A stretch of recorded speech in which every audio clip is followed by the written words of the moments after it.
저는 이번 한 주간에 두 가지 이야기를 들었습니다. 하나는 참 마음 아픈 이야기고 하나는 내 가슴을 뛰게 하는 이야기였습니다. 먼저 내 마음을 참 아프게 했던 이야기는 다른 것이 아니라 여러분이 뉴스에서 보신 것처럼 정인이라는 아주 작은 꼬마아이가 양부모로부터 학대를 받고 결국 죽게 된 그 사건을 이야기하는 것입니다. 알고 보니까 그 양부모님들이 아주 목회자의 자녀들로 길러졌고 그 양부모님들이 나온 학교가 대단히 유명한 기독교 학교입니다.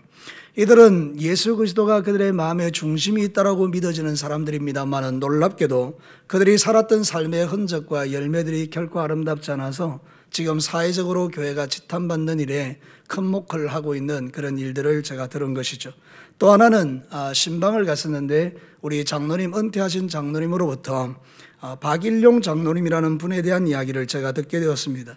여러분, 그분은 제가 본 적이 없습니다. 그런데 그분의 살아왔던 삶에 대한 이야기를 하면서 그분이 돌아가셨을 때에 온 진교 땅의 가난한 자들이 대성통곡하며 아버지가 돌아가신 것처럼 그렇게 울었다라는 것입니다.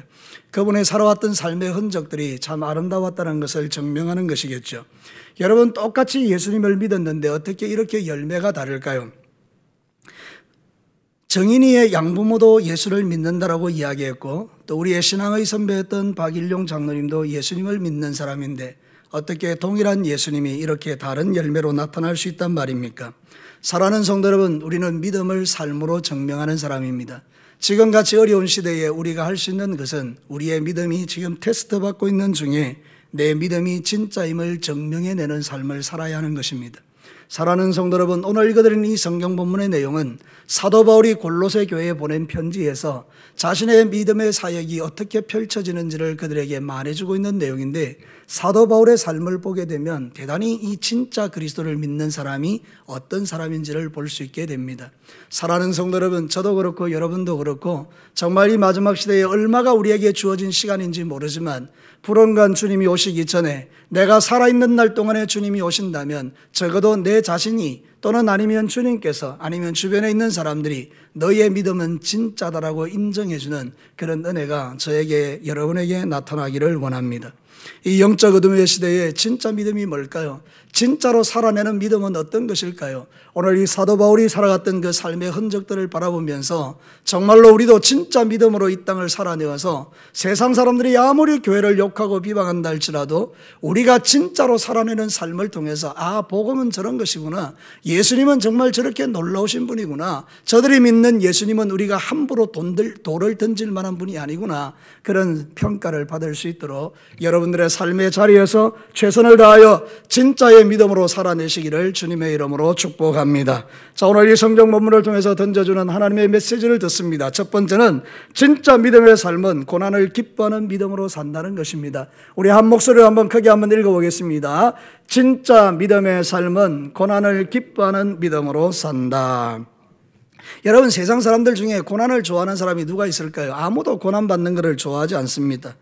우리는 기본적으로 세상을 편안하게 살고 싶지 고난당하고 싶은 사람은 아무도 없는 것입니다. 그런데 놀랍게도 여러분, 주 예수 그리스도를 믿으면 우리가 기대했던 편안함이 주어지는 것이 아니라 오히려 예수님 때문에 고난을 받는 경우가 훨씬 더 많습니다. 내가 예수 그리스도를 믿기 전에는 받지 못했던 고난을 예수를 믿기 때문에 받는 고난들이요, 엄청나게 많이 있는 것입니다. 그때 많은 사람들은 자기가 생각지도 않았던 그 고난이 오는 순간에 그 고난을 견디지 못하고 원래대로 돌아가거나 주저앉아 버리는 사람들이 많이 있는 것입니다. 지금같이 코로나19로 어려운 시대에 우리는 진짜 믿음인가를 테스트 받는데요, 어떤 사람은 이 코로나19 때문에 믿음을 떠나는 사람도 분명히 있을 것입니다. 그러나 사랑하는 성도 여러분, 진짜 믿음은 그 고난을 기뻐한다는 것입니다.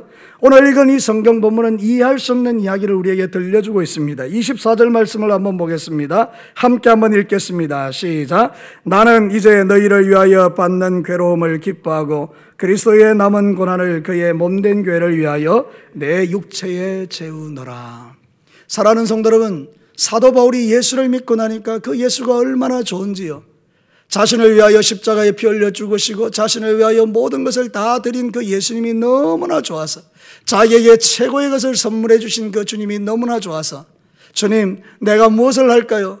제 남은 생애에 당신의 남은 고난이 있다면 내 육체에 채워서라도 주의 몸된 교회를 위하여 섬기겠다라는 고백을 지금 하는 거죠.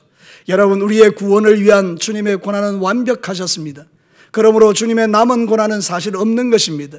오늘 사도 바울이 말하고 있는 이 고난은 뭔가 하면 우리가 구원받기 위하여 주님이 받았던 그 고난에 남겨진 부분이 아니라 주님의 몸된 교회를 세우는 과정 속에서, 하나님 나라를 이 땅에 만드는 과정 속에서 우리가 받는 수많은 오해와 모욕과 고난과 십자가의 삶을 이야기하는 것입니다.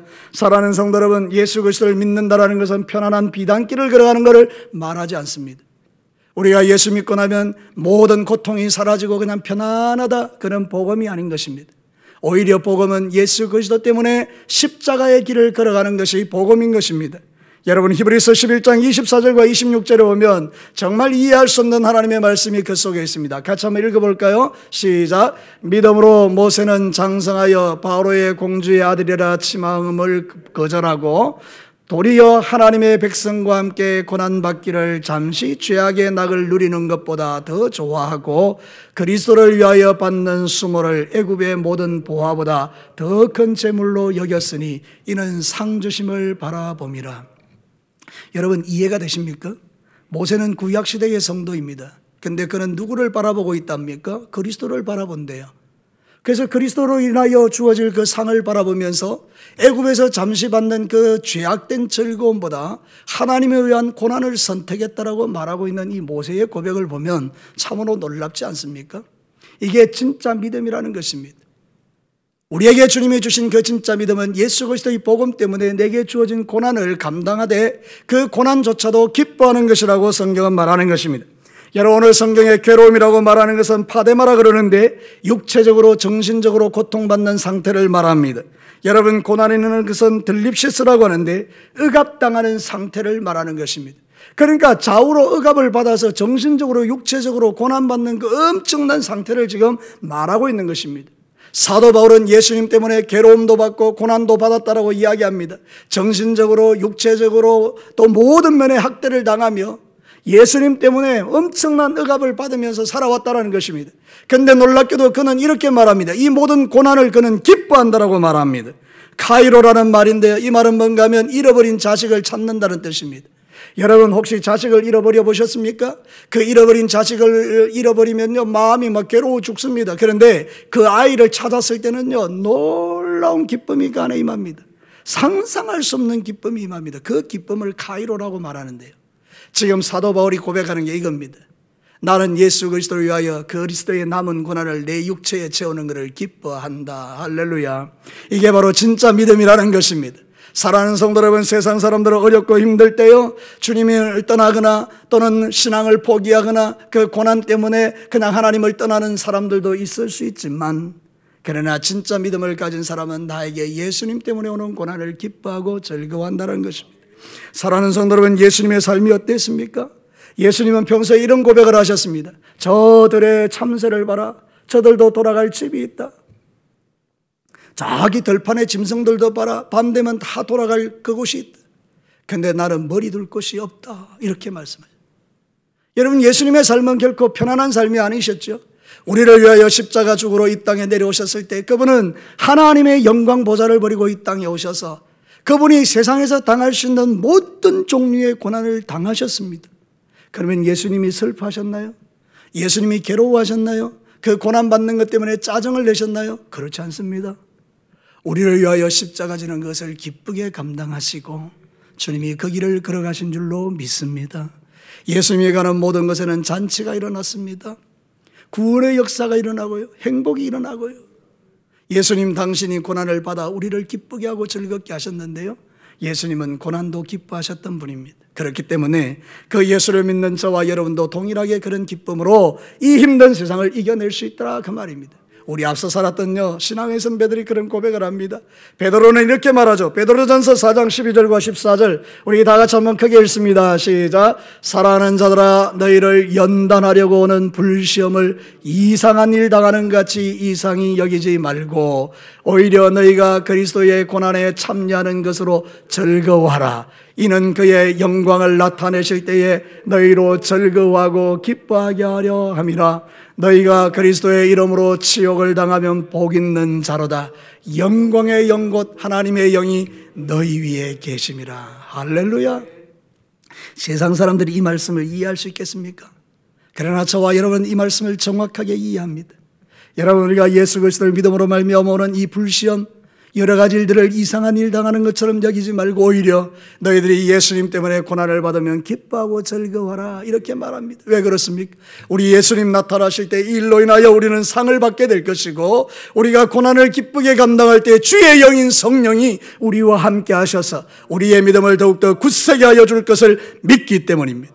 그래서 사랑하는 성도 여러분, 우리 앞선 믿음의 사람들은요, 불 가운데도 뛰쳐들어가고요, 사자의 입에도 뛰쳐들어가고요, 주 예수 그리스도의 이름으로 인하여 모욕받는 것을 두려워하지 않았습니다.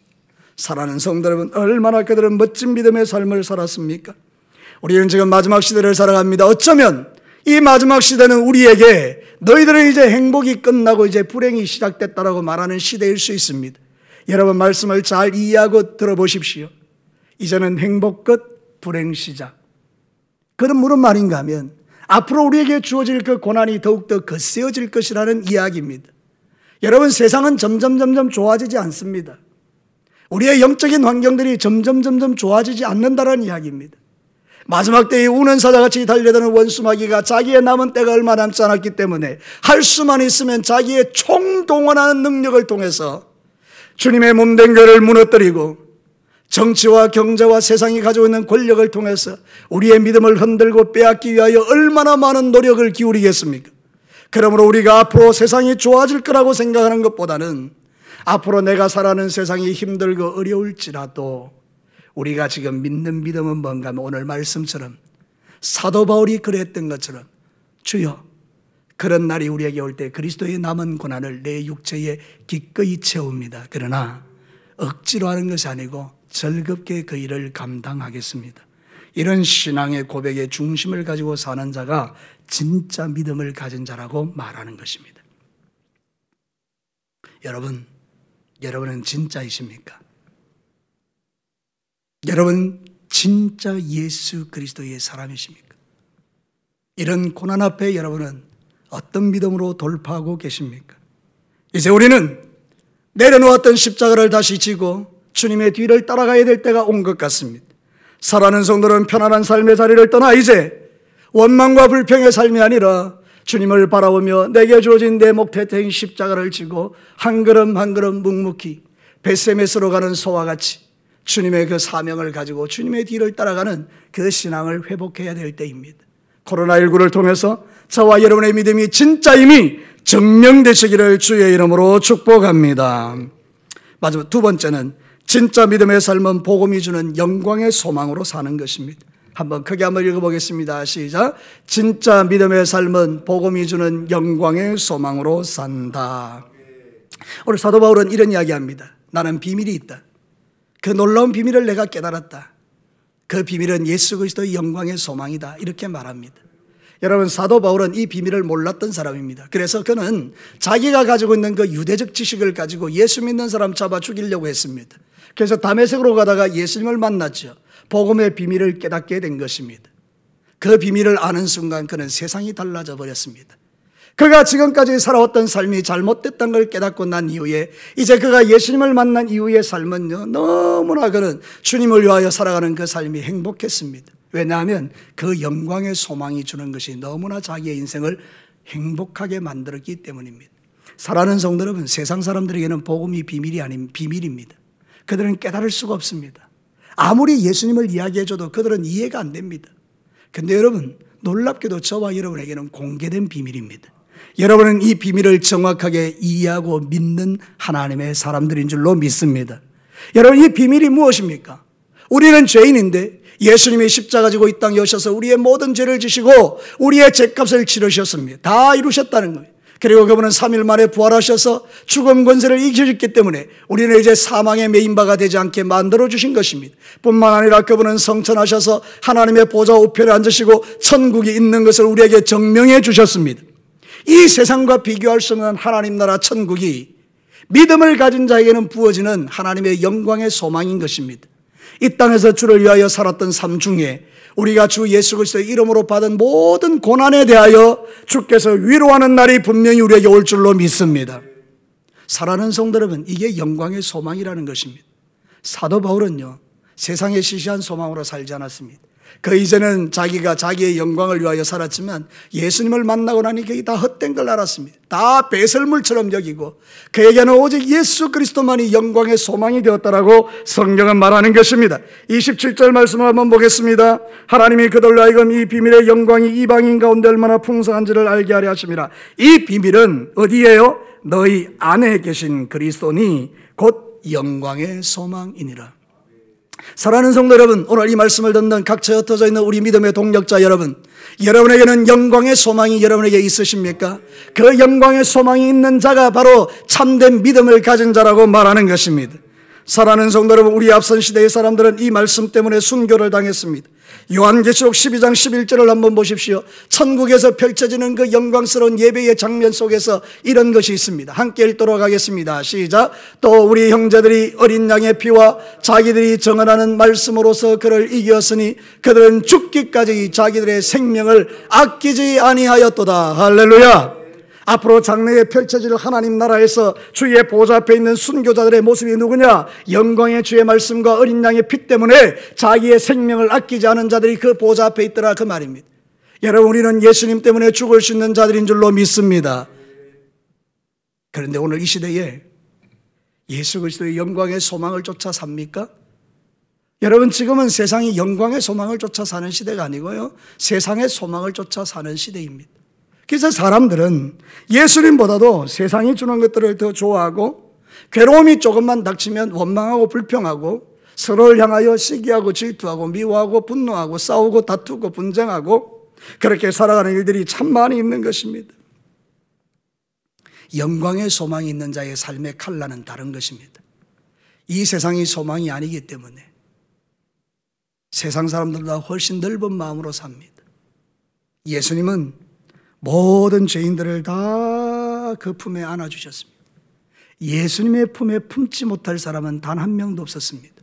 심지어는 예수님이 십자가에 죽으실 때에 그를 찌르는 로마 병정들을 향하여 예수님은 기도해 주셨습니다. 하나님, 저들을 용서하십시오.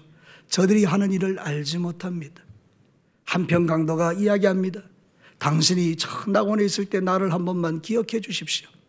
주님은 말씀하셨습니다. 오늘 밤 네가 나와 함께 낙원에 있으리라. 예수 그리스도는 영광의 소망이시라.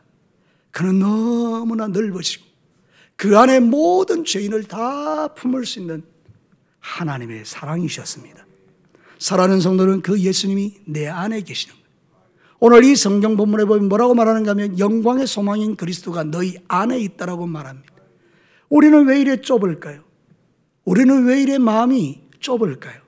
사랑하는 성도 여러분, 이제 저와 여러분이 마지막 시대에 예수님이 내 안에 계신 것처럼 우리도 마음을 넓혀서 영광의 소망을 바라보며 이 세상의 시시한 것들을 쫓아 사는 것이 아니라 저 영원한 천국을 바라보고 그 소망 때문에 모든 고난도 넉넉하게 이겨내는 진짜 신앙 있는 사람들이 되시기를 주의 이름으로 축복합니다. 세상에 있는 것을 사랑하는 것은 위험한 일입니다. 요한일서 2장 15절과 16절 이렇게 말합니다. 함께 읽겠습니다. 이 세상이나 세상에 있는 것들을 사랑하지 말라. 누구든지 세상을 사랑하면 아버지의 사랑이 그 안에 있지 아니하니 이는 세상에 있는 모든 것이 육신의 정욕과 안목의 정욕과 이생의 자랑이니 다 아버지께로부터 온 것이 아니요 세상으로부터 온 것이니라. 자, 우리가 지금 추구하고 있는 것 세 가지, 육신의 정욕, 안목의 정욕, 이생의 자랑, 이거는 주님이 주신 게 아니라고 말합니다. 근데 우리는 그거를 지금 쫓는 거예요. 마치 신기루를 쫓아가듯이 세상 사람과 같이 동일하게 그것을 쫓다가 우리의 인생이 무너지는 경우가 많이 있는 거예요. 여러분, 우리는요 지금 눈을 똑바로 뜨셔야 합니다. 여러분 안에 계시는 예수 그리스도, 그분이 여러분의 영광이 소망이 되셔서 그렇지, 내가 오늘 밤 죽으면 들어갈 하나님 나라가 있지, 그러면서 세상에 있는 모든 것들을 배설물로 여기고 때로는 우리를 힘들게 하고 어렵게 만드는 모든 사람들을 향하여 마음을 넓혀 도리어 주님처럼 하나님 저들을 용서해 주십시오, 이렇게 기도할 수 있는 영성이 저와 여러분에게 회복되기를 주의 이름으로 축복합니다. 존 번연이 철로 역정을 지으면서 장망성, 장차 망하는 성에 대한 이야기를 합니다. 세상은 장망성입니다. 장차 망하는 성입니다. 그러나 그리스도인은 주님을 믿는 믿음을 가지고 영원한 천국에 들어가는 자들인 줄로 믿습니다. 사랑하는 성도 여러분, 이게 보이는 자는 이 세상을 힘들고 어려워도 버텨내는 것입니다. 예수님은 히브리서 12장 2절에 보면 믿음의 주요 온전케 하신 예수를 바라보자. 그는 자신이 장차 하나님의 보좌 우편에 앉으실 그 영광을 바라보고 그 모든 고난을 다 견디어냈다라고 말합니다. 우리 예수님은요, 내게 오는 모든 고난을 장차 주님의 보좌에 앉고 모든 인류가 자신의 십자가 때문에 구원받을 그 영광을 바라보며 모든 것을 이겨내신 분이에요. 우리는 이 예수를 바라보는 자들입니다. 그 말은 무슨 이야기입니까? 우리도 언젠가 천국에 들어갈 날을 바라보며 그 주님 앞에서 믿음의 길을 잘 걸어가는 자들이라는 뜻입니다. 진짜 믿음을 가진 자들은 세상의 영광의 소망을, 헛된 소망을 쫓는 자가 아니라 진짜 예수의 사람들은 영광의 소망이신 그리스도를 따라 주님 가신 그 길을 한 걸음 한 걸음 걸어가는 자들인데, 여러분 하늘의 보물을 쌓는 자들이 되시기를 주의 이름으로 축복합니다. 내게 주신 몸, 내게 주신 시간, 내게 주신 귀한 물질로 하늘의 보물을 쌓으면서 오늘도 사명을 잘 감당하는 저와 여러분이 될 때 우리의 믿음이 진짜인 것을 증명하는 것입니다. 오늘 우리는 눈 감으면 죽습니다. 죽고 난 이후에 눈 뜨면 천국입니다. 그 영광의 소망을 하나님이 우리에게 가르쳐 주셨습니다. 깨닫게 하셨습니다. 믿게 하셨습니다. 여러분이 진짜 믿음을 가진 사람이라면 이 소망으로 충만하셔야 합니다. 세상이 주는 것으로 충만한 게 아니라 그리스도의 소망으로 충만하셔야 됩니다. 그 말은 여러분들이 마음이 더 넓어지시라는 뜻이고, 여러분이 예수님을 닮아야 된다는 뜻이고, 여러분을 통해서 그리스도가 나타나야 된다는 뜻입니다. 그래서 여러분이 죽었을 때 수많은 믿지 않는 사람들이 나의 죽음을 애도하며 마치 아버지가 죽은 것처럼 슬퍼하며 저분은 진짜 하나님의 사람이었도다, 그런 평가를 들으며 이 마지막 때를 살아가는 저와 여러분이 되시기를 주님의 이름으로 축복합니다. 마지막 세 번째입니다. 진짜 믿음의 삶은 힘을 다하여 수고하는 삶을 사는 것입니다. 마지막으로 크게 한번 읽어보겠습니다. 진짜 믿음의 삶은 힘을 다하여 수고하는 삶을 산다. 여러분 성경 한번 봅시다. 29절, 우리 한 목소리로 한번 29절을 읽겠습니다. 시작. 이를 위하여 나도 내 속에서 능력으로 역사하신 이의 역사를 따라 힘을 다하여 수고하노라. 사도 바울이 예수 그리스도를 믿고 난 이후에 그에게 사명이 있었습니다. 그거는 뭔가 하면 죽어가는 수많은 사람을 구원해내는 일이었습니다. 하나님의 복음을 전거해서 그들을 예수 믿게 하고 완전한 자로 세우는 것이 그의 목표였습니다. 완전한 자라는 말은 뭔가 하면 지금 우리가 말씀을 듣고 있는 주제, 진짜 믿음을 가진 자요, 그게 바로 사도 바울이 가르쳤던 그 최고의 목표였죠. 이 일을 위하여 그는 힘을 다하여 수고한다고 하잖아요. 여러분 세상을 살아가는 삶의 방식이 세 가지가 있습니다. 특별히 하나님을 믿는 사람들이 취할 수 있는 세 가지가 있다는 거예요. 첫 번째는 뭔가 모든 걸 하나님의 핑계를 대는 겁니다. 하나님이 하실 거야. 하나님이 다 하시잖아. 하나님이 하실 거야. 나는 아무것도 안 해도 돼. 하나님께 다 맡겨버리는 것입니다. 그래서 이 하나님에 맡긴다는 그 의미를 오해하고 그냥 하나님께 책임을 미뤄버리는 것입니다. 대부분의 그리스도인들이 이런 믿음을 가지고 사는 경우들이 있을 수 있습니다. 하나님이 알아서 하실 거야. 나는 아무 책임이 없는 거야. 하나님이 다 책임지고. 두 번째는 뭔가 하면요, 이번에는 자기가 주인 되어 사는 것입니다. 하나님은 보이지 않으니까 그냥 내가 알아서 할게요. 그냥 하나님 도와만 주세요. 그리고 그냥 자기 하고 싶은 대로 살아가는 그런 삶도 있을 수 있어요. 근데 진짜는 무엇입니까? 하나님의 도와주심을 믿으며 그분의 능력을 의지해서 힘을 다하여 수고하는 것입니다. 하나님도 일하시고 나도 일하는 겁니다. 이게 정말로 멋진 그리스도인이에요. 진짜 믿음을 가진 사람입니다. 예수 그리스도를 믿는 사람들은요, 하나님의 도움을 구하면서 동시에 자신도 힘을 다하여 수고하는 것입니다. 힘을 다한다는 말은 뭔가 하면 아고니 조마이라 그래서 전쟁터에 나가서 적과 싸우는 상태를 말합니다. 적을 죽이지 않으면 내가 죽는 거예요.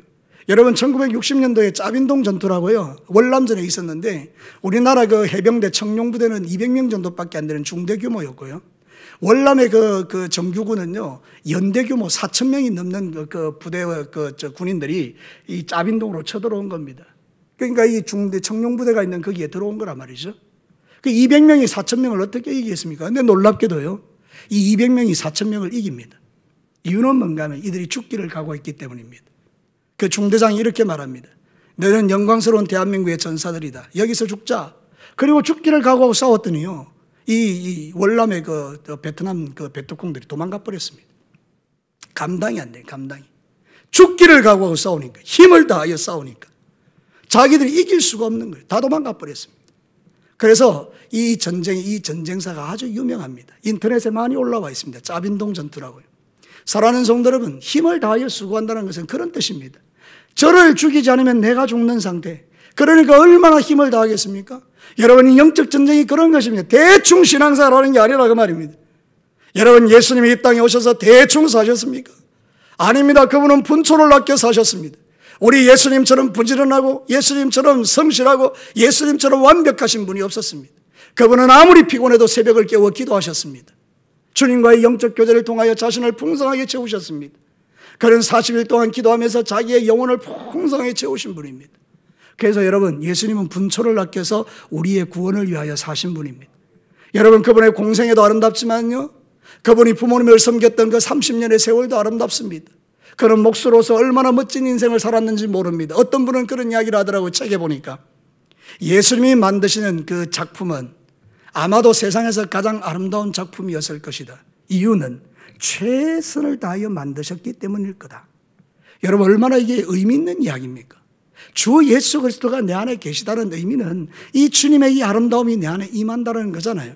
그러니까 여러분, 주님이 그렇게 사셨다면 우리도 우리를 위하여 그런 힘을 다하여 사신 그 주님을 따라가는 게 마땅하죠. 그러니까 사도 바울은 그 진리를 깨닫고 나서 예수님이 자기를 위하여 십자가에 피 흘려 죽기까지 얼마나 힘을 다하여 사셨는가를 아셨기 때문에 자기의 생애를 힘을 다하여 수고한 거예요.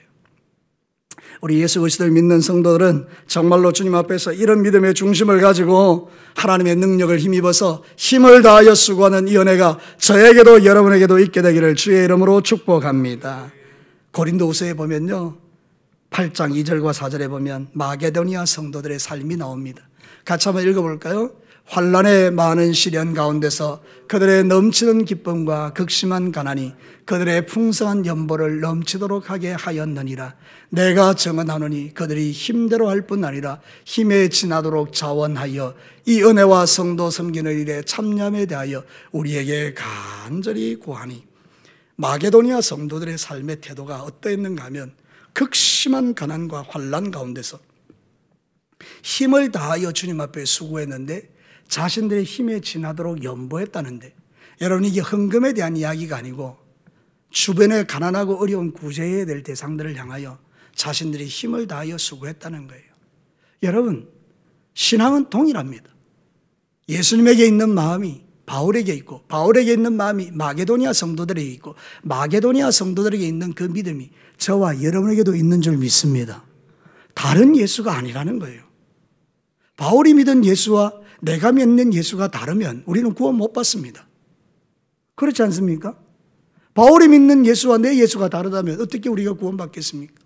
근데 여러분, 바울에게 있는 예수와 내 예수가 다르지 않습니다. 우리는 똑같은 예수님을 믿는 줄로 믿습니다. 그럼 우리 어떻게 살아야 될까요? 힘을 다하여요. 2021년도에도 하나님은 저와 여러분에게 직분 주셨습니다. 교회 직원으로 각자에게 임무를 부여하셨습니다. 어떤 분들에게는 장로로, 어떤 분들은 권사로, 안수집사로, 어떤 분은 집사로, 어떤 사람은 목자로, 부목자로, 섬김이로 다 부름을 받았습니다. 주일학교 교사로 부름을 받고 유치원 교사로 부름을 받고요, SFC 교사로 부름을 받고 구석구석에서 각자의 삶의 자리에 부름을 받았어요. 우리가 해야 될 일은 뭘까요? 힘을 다하여 수고하는 것입니다. 여러분, 기억하십시오. 하나님 앞에 서는 날, 계산하는 날이 있습니다. 마태복음 25장에 2달란트 받은 자, 5달란트 받은 자, 달란트의 차이가 아니라 힘을 다하여 수고해서 남깁니다. 그들은 주님 앞에 잘했다라고 칭찬을 받습니다. 1달란트 받은 자는 그 1달란트를 하나님 앞에서 온전히 쓰지 않습니다. 그래서 주님은 이렇게 말합니다. 마태복음 25장 28절과 30절에 우리 같이 한번 이 말씀이 내 말씀으로 여겨지도록 한번 같이 읽어보겠습니다. 시작.